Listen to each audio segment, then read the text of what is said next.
Nah, selanjutnya kita akan menggunakan metode yang kedua menyelesaikan program linear, yaitu menentukan dengan uji titik pojok.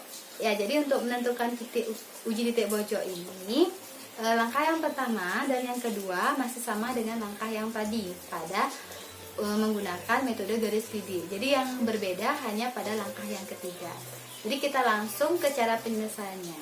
Nah, untuk permasalahannya sama seperti tadi ya. Nanti Miss lampirkan di slide ya, biar kalian bisa lihat untuk permasalahannya. Nah, menggunakan metode uji titik pojok, langkah pertama dan kedua kan masih sama. Jadi model matematikanya masih sama, yaitu X lebih besar dari sama dengan 10. Tadi kan ingat sebelum memodelkan matematika, permisalannya masih sama seperti tadi ya. Misalkan tuh masih sama ya, X banyak meja yang akan diproduksi dan Y banyak kursi. Nanti ingat ditulis ya.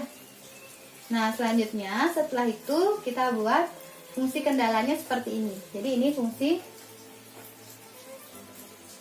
kendala. Persis sama ya, fungsi kendalanya X lebih besar dari sama dengan 10 karena minimum dia memproduksi 10 buah meja.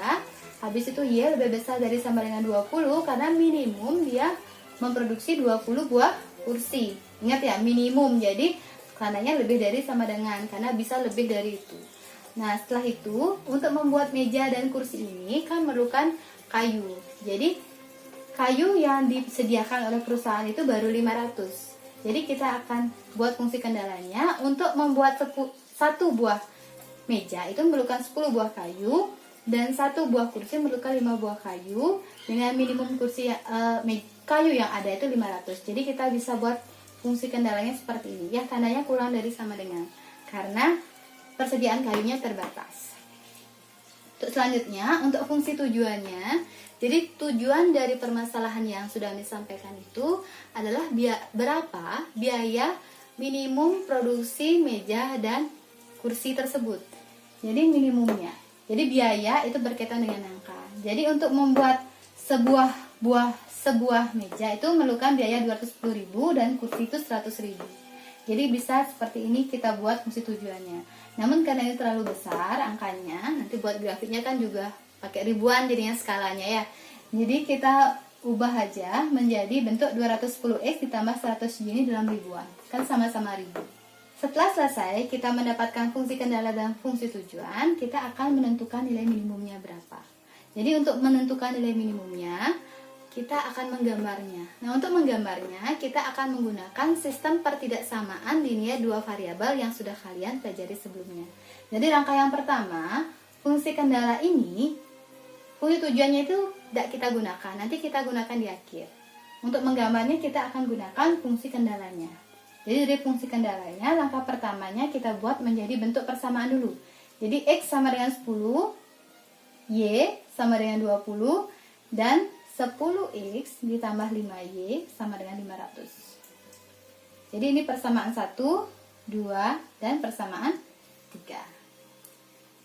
Lalu langkah yang kedua, kita akan menggambarnya. Untuk menggambarnya memerlukan 2 buah titik. Tapi untuk garis yang pertama dan kedua ini kita tidak menggunakan titik lagi ya. Kan hanya ada 1. Berarti nanti garis X sama dengan 10 sejajar dengan sumbu Y, dan Y sama dengan 20 sejajar dengan sumbu X.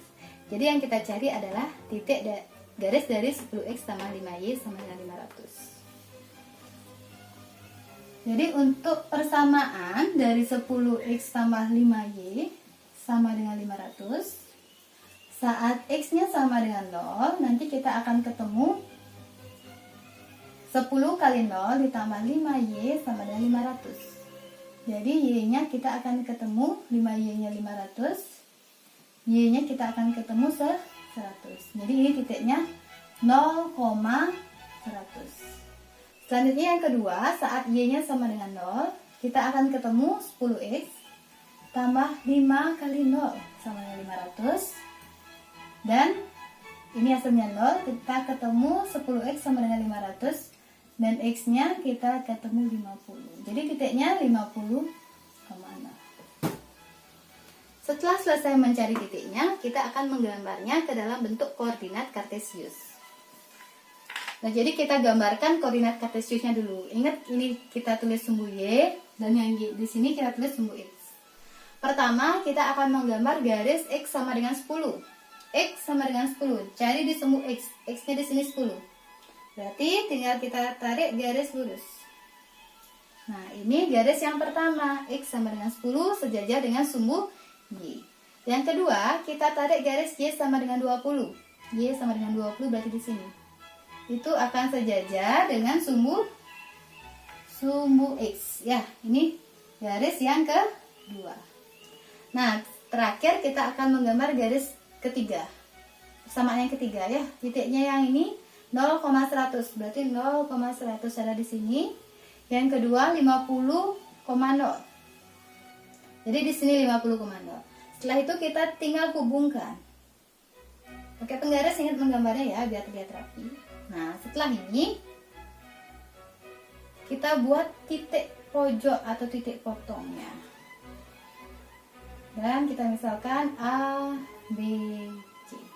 Kalau kalian menggunakan garis petak-petak, nanti akan kelihatan di mana titik potongnya. Ya.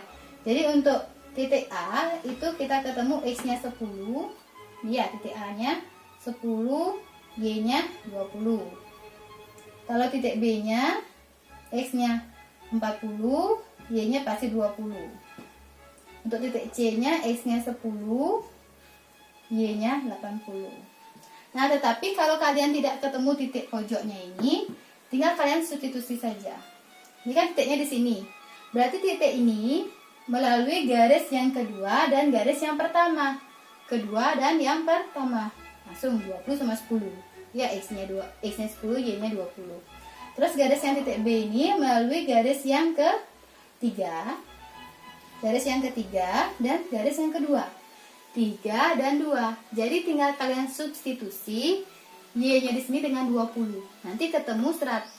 5 kali 20 ketemu 100. Jadi 10X sama dengan tambah 100 sama dengan 500. Nanti 10X-nya sama dengan 500-nya dikurangi 100, ketemu 400. Jadi 10X sama dengan 400, X-nya sama dengan 40. Ya, jadi ketemu X-nya 40.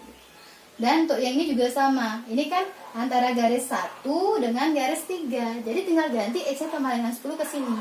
Nanti ketemu Y-nya 80. Tapi misalkan kalau udah pakai petak-petak langsung ketemu pasti ya, dengan menggunakan garis saja. Nah, setelah ini kita akan menggunakan uji titik pojok untuk mencari berapa biaya minimum produksi meja dan kursi tersebut. Nah, sebelum kita masuk ke uji titik pojoknya, kita akan mencari dulu daerah penyelesaiannya yang mana. Jadi persamaan pertama kan X lebih besar dari 10, lebih besar dari sama dengan 10. Berarti karena lebih besar, berarti ada di sebelah kanan. Ya, karena X di sebelah kiri kan negatif. Jadi kita arsir yang di kanan. Selanjutnya, yang kedua, Y lebih besar dari sama dengan 20. Berarti yang lebih besar adalah yang di atas. Atau mau substitusi 0,0 juga boleh, karena tidak melalui titik 0,0. Yang terakhir, baru persamaan 10X tambah 5Y kurang dari sama dengan 500. Karena tidak melalui titik 0,0, tinggal kita substitusi 0, kan ketemu 0,0. Jadi 0 itu kurang dari 500. Kenyataannya benar ya, 0 kurang. Jadi garisnya ini, daerah penyelesaiannya melalui 0,0, berarti ada di sebelah kiri. Tinggal kita arsir. Nah, jadi daerah irisannya adalah daerah ABC ini. Daerah penyelesaiannya berada di daerah yang diarsir ini. Untuk mencari nilai biaya minimum, maksimum, pasti berada di daerah ini. Makanya solusi yang kita gunakan adalah menggunakan titik pojoknya saja untuk lebih mempersingkat. Karena di daerah ini ada begitu banyak sekali titik. Jadi untuk memudahkan kita menyelesaikan ini, kita menggunakan titik pojok. Jadi kita langsung, ya jadi kita masuk ke titik pojoknya. Kita gunakan tabel untuk biar rapi aja tulisannya ya. Titik pojok yang pertama adalah titik A 10,20. A 10,20. Jadi Untuk titik A 10,20, tinggal kita substitusikan, X-nya ganti dengan 10, Y-nya 20. Jadi kita cari 210 dikali 10. Kalikan dulu. Habis itu ditambah 100 dikali 20 dalam 1000. Jadi nanti kita akan ketemu jawabannya itu 4.100.000. Atau kita bisa tulis 4.100.000. Nah, itu baru titik yang ke pertama atau titik A. Sekarang titik yang B. Kita lihat, titiknya adalah 40,20.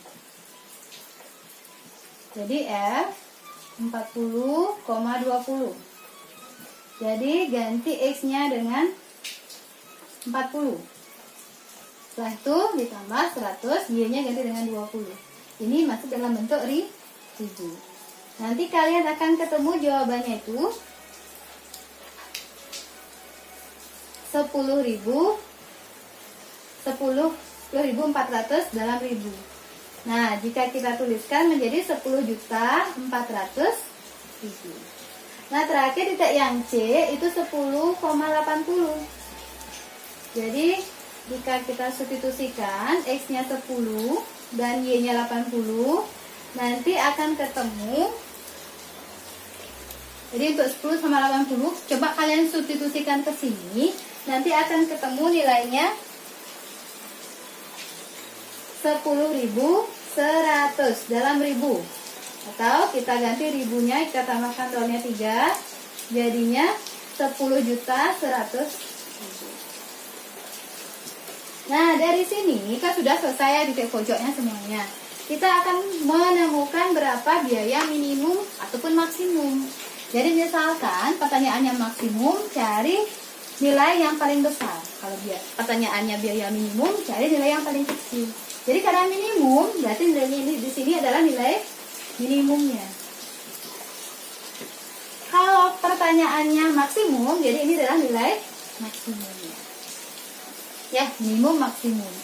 Jadi biaya produksi meja,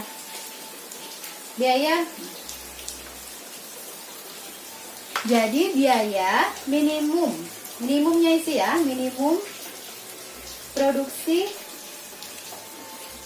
meja dan kursi adalah, yang minimum adalah 4 juta. Kita tulis Rp-nya ya, 4.100.000 rupiah. Selesai ya. Jadi caranya ini lebih singkat dari menggunakan metode garis lidik yang sebelumnya. Jadi dengan menggunakan metode uji titik pojok ini, kita sudah mendapatkan hasil berapa biaya produksi minimum dari meja dan kursi. Nah, jadi kita ulangi lagi. Untuk menyelesaikan program linier, langkah-langkahnya adalah pertama, kita mengubah soal cerita atau permasalahan tersebut ke dalam bentuk modal matematika dengan kita sebut fungsi kendala dalam bentuk kurang dari, lebih dari. Selanjutnya, yang kedua, kita akan mencari fungsi tujuan. Apa yang ditanya oleh soal tersebut? Ya, fungsi tujuan. Itu dinamakan fungsi tujuan. Yang ketiga, kita akan mencari nilai optimumnya, baik maksimum ataupun minimum yang ditanyakan dengan menggunakan dua buah cara, yaitu garis lidik dan juga uji titik pojok. Namun, pada pembahasan selanjutnya atau soal-soal latihan yang akan kita bahas, kita akan menggunakan satu buah metode saja, yaitu metode uji titik pojok atau menggunakan metode uji titik pojok. Ya, itu lebih sederhana ya. Kalau kita bisa ringkas, metode uji titik pojok itu sama dengan sistem pertidaksamaan linear dua variabel. Namun, setelah kalian selesai mendapatkan daerah penyelesaiannya, kalian akan mencari titik-titik pojoknya atau koordinat titik pojoknya yang akan kalian substitusikan ke fungsi tujuannya. Nah, dari sana untuk mencari nilai maksimum dan minimumnya, tinggal kalian cari nilai terbesar maupun nilai yang terkecilnya. Jadi itu saja materi kita tentang program linier yang mungkin terlihat agak ribet ya atau sulit, tapi sebenarnya ini sangat bermanfaat bagi kalian yang mungkin nantinya akan menjadi seorang pengusaha ataupun ingin memproduksi sesuatu dengan bahan atau uang yang terbatas. Jadi kita akan menyelesaikannya menggunakan program linier. Nah, untuk materi program linier cukup sampai di sana saja dulu. Jika ada yang mungkin tadi Miss salah kata, Miss minta maaf. Untuk diskusi nanti kita akan lanjutkan pada grup WA. Terima kasih bagi yang sudah menonton. Semoga dapat bermanfaat dan sampai jumpa pada video selanjutnya.